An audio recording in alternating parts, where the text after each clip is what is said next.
for joining us on Eye on Ocean County. I'm Christina Seco. Several mayors from around the state are urging Governor Chris Christie and lawmakers from both sides of the aisle to speed up the passage of a 33 toolkit measures to help towns keep tax increases below a 2% cap that passed in July. Here to discuss his views on the topic is Beechwood Mayor Ron Jones. Thank you so much for joining us. Thank you for the invitation. So let's get right to it. Let's talk about Chris Christie's 33 bill toolkit, and is it aimed at solving the property tax crisis? I think in the totality of the entire 33 points will actually bring down the cost of government, and then in essence that will filter down to the citizens on the local level.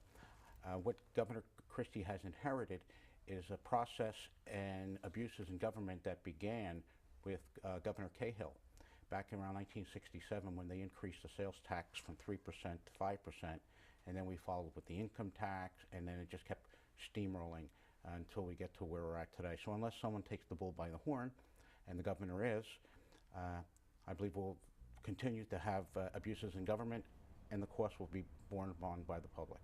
Okay, so the reform agenda, arbitrators are mandated to consider the impact of union contracts on property taxes. What are your thoughts? I think that's probably one of the biggest abuses that has been part of the system for the last 30 years.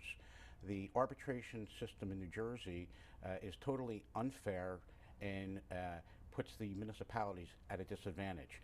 The arbitrator doesn't have the option of picking whether the policeman wants 6% or the town wants 2%, and then actually getting everyone at the table to negotiate a figure in between.